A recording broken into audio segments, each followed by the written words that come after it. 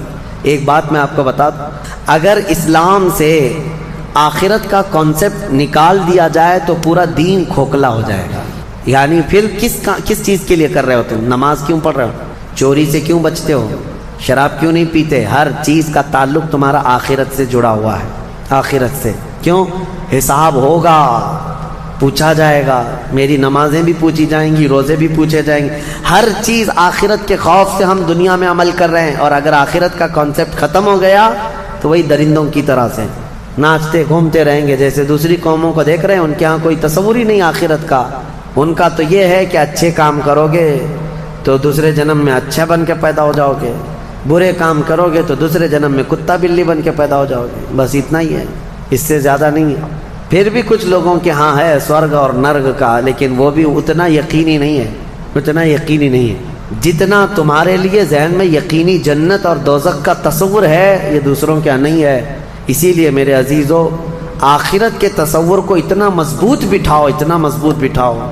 مجھے ایک بات یاد آتی ہے کہ ہمارے ایک بزرگ تھے، میرے بڑے دادا، اللہ ان کی تربت پر رحم فرمائے. پورے علاقے میں لوگ اس بات کے شاہد ہیں، جب بھی کوئی کچھ غلط کام کرتا یا چھوٹی بہت بھی چیز ہلکی نظر آتی ان کو، تو ڈانٹنے کے لیے سب سے پہلا جو جملہ وہ کہتے تھے وہ یہی کہتے تھے، کیا تجھے آخرت کا خوف نہیں ہے؟ آخرت سے نہیں ڈرتا؟ یہ ایک جملہ اکثر ہر کام پر، نماز کے سلسلے میں ہو یا کسی کو کہیں پر گپے لگاتے بیٹھے ہوئے دیکھتے تو یہ کہتے آخرت کا ڈر نہیں ہے. یہ ان بزرگوں کا شیوا رہا ہے، اولیاء اکرام کا طرہ امتیاز رہا ہے کہ وہ اپنے سارے اعمال آخرت کے خوف پر رکھے ہوئے ہیں. حضرت حاتم اعصم رضی اللہ تعالیٰ عنہ بڑے پائے کے بزرگ ہیں، فرماتے ہیں نماز جب پڑھتے تھے تو کہتے میرا تصور یہی ہوتا ہے، میرا تصور یہی ہوتا ہے کہ موت میرے گردن کے پیچھے، ملک الموت یہی ہے. یہ سوچتا ہوں کہ اب آخری نماز ہے، میری آخری نماز ہے، اور دونوں طرف میرے جہنم کے گڑھے ہیں، ادھر بھی ادھر بھی. میں اگر تھوڑا سا بھی ہل جاؤں تو ہو سکتا ہے ادھر کے گڑھے میں یا ادھر کے گڑھے میں، اور پیچھے ملک الموت ہے اور سامنے رضائے الہی ہے اور جنت ہے. میں بڑھنے کی کوشش کر رہا ہوں. اس تصور کے ساتھ وہ نماز پڑھتے تھے، اس تصور کے ساتھ. اور سجدے میں جاتے تو یہ کہتے کہ میرا آخری سجدہ ہوگا، ملک الموت پیچھے ہی کھڑا ہے میری گردن کے پاس، اور اگر میں تھوڑا بہت ہل گیا تو ادھر بھی دوزخ ہے، ادھر بھی دوزخ ہے. سامنے کی طرف مجھے پورا تصور جمانا ہے، رضائے الہی ہے اور جنت میری یہاں ہے. تو ان کے سارے تصورات ہر کام میں آخرت پر ڈیپینڈ تھے. میرے عزیزو، آج لوگوں میں جو بد عملی آئی ہے اس کی ایک بڑی وجہ یہی ہے، ہمارے بچوں میں اور نوجوانوں میں آخرت کا ڈر کم ہو گیا، ڈر کم ہو گیا. یہ جتنے بھیانک گناہوں میں آج ملوث ہیں، ان کو ڈر نہیں ہے، ان کو خوف نہیں ہے. میں ایک بات بتاتا ہوں، پچھلے زمانے کی ایک بات ہے کہ ایک پرہیزگار شخص تھے، متقی تھے بنی اسرائیل میں. ایک خاتون جو فحش کاموں میں ملوث رہتی تھی، طوائف تھی یا جیسی بھی، وہ آئی اس عابد کے پاس. یہ پرہیزگار شخص تھا. یہ جب آئی تو کہا کہ رات گزارنے کے لیے میرے پاس کوئی ٹھکانہ نہیں ہے، باہر ٹھنڈی اور بارش ہے، مجھے تھوڑی سی جگہ دے دو. اس عابد نے رحم کھا کر اپنے گھر میں عورتوں کے رونے پر کبھی شیطان داخل ہو جاتا ہے. مدد کے لیے عورت رونا دھونا جب کرتی ہے تو اچھوں کا ایمان ختم ہو جاتا ہے. وہ عورت رونے لگی کہ میرا کوئی سہارا نہیں، بارش میں بھیگ جاؤں گی، میں تڑپ کے ختم ہو جاؤں گا. اس عابد شب زندہ دار اس نے اپنے خانقاہ میں جگہ دی تھی. جب رات ہو گئی تو وہ عورت آئی اس کے سامنے آئی اور اوریانیت کے ساتھ عجیب و غریب حرکتیں کر کے اس کو گناہ پر ابھارنے لگی. وہ عابد تنہا تھا. وہ قریب آیا، اس کے بعد پوچھا کیا چاہتی ہے؟ کہا چل کوئی نہیں ہے رات میں، کوئی نہیں ہے، ہم لوگ اپنے جسموں کی سکون حاصل کر لیں. اس عابد نے کہا کہ ٹھیک ہے، میں اس سے پہلے تھوڑی دیر میں بھی آتا ہوں، خواہش ہے تیرے ساتھ آ جاتا ہوں، سوتا ہوں، لیکن اس سے پہلے میں دیکھتا ہوں. اس نے کیا کیا، گھر میں جو چراغ جل رہا تھا، بہت اس وقت مشعل جلائے جاتے تھے، کرنٹ تو نہیں، لائٹ نہیں، مشعل جو جلائے جاتے تھے، اس نے وہ مشعل کو قریب کیا، پہلے اس میں اپنی انگلی لگایا تو چمڑی جل گئی، ہاتھ جھٹکنے لگا. وہ خاتون تیار کھڑی تھی، پوچھنے لگی کہ کیا کر رہا ہے؟ کہا رک جا دیکھ رہا ہوں. تھوڑی دیر کے بعد دوسری انگلی آگ میں لگایا، چمڑی جل گئی. پھر اس کے بعد وہ اسی طرح جلاتا رہا انگلی کو. اس خاتون نے پوچھا کہ کیا کر رہے ہو تم؟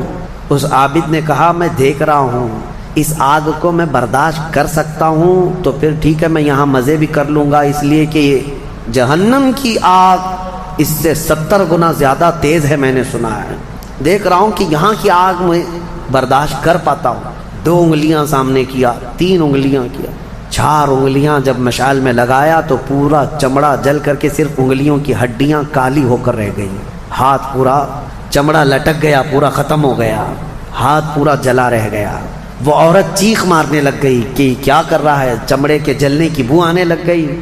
اسی اثنا میں وہ عورت چیخ مار کر کے باہر نکلتی ہے کہ بچاؤ مجھے، بچاؤ، یہ پاگل ہو گیا، پاگل ہو گیا۔ بادشاہ کی پولیس وہاں سے گزر رہی تھی، آئی اور اس نے پوچھا کہ کیا ہوا ہے؟ کہا کہ اس عابد نے میری عزت پر حملہ کر دیا۔ تو پولیس اندر گھس گئی، دیکھا تو یہ بیٹھا ہوا تھا، اب آؤ دیکھا نہ تاؤ، حملہ کر دیا اس پر۔ لوگوں کو باہر پتہ چل گیا کہ ایسا ایسا ہوا ہے، ایک عورت آئی تھی اور اس پر عابد رات کو تنہائی میں اس کے ساتھ منہ کالا کر رہا تھا۔ تو لوگوں نے مارنا شروع کیا، اتنا مارا کہ وہ عابد مر گیا، انتقال ہو گیا، ختم ہو گیا۔ اب مسئلہ یہ ہے کہ اب لوگوں میں یہ بات پھیل گئی کہ اتنے سالوں جس کو ہم نے عبادت میں دیکھا تھا وہ ایک عورت کے چکر میں آخری وقت بہک گیا اور منہ کالا کر لیا۔ اب اس کے بعد اس کو اٹھاتے ہیں، اٹھا کر کے قبرستان میں جب دفن کرنے کے لیے رکھا گیا، قبر میں جیسے ہی رکھتے ہیں اس قبر میں تیز خوشبو بھر چکی ہے، ہر جگہ سے خوشبو کے جھونکے آ رہے ہیں۔ لوگوں نے کہا یہ بدکار آدمی کی قبر میں اتنی خوشبو کہاں سے آ رہی ہے؟ اس کو دفن کر دیا اور یہ بات مشہور ہونے لگ گئی۔ بادشاہ خود بھی آیا، پوچھا یہ کیا مسئلہ کیا ہے؟ تو لوگوں کو جب یہ بات سمجھ میں نہیں آئی تو علماء کو بلایا گیا اور پوچھا گیا کہ کیا مسئلہ ہے؟ کہا گیا کہ یہ بدکار نہیں ہو سکتا، یہ اللہ کی رضا میں انتقال کیا ہے۔ اس خاتون کو پکڑ کر لایا گیا، پوچھا گیا کہ کیا کیا معاملہ ہوا تھا، سچ بتا۔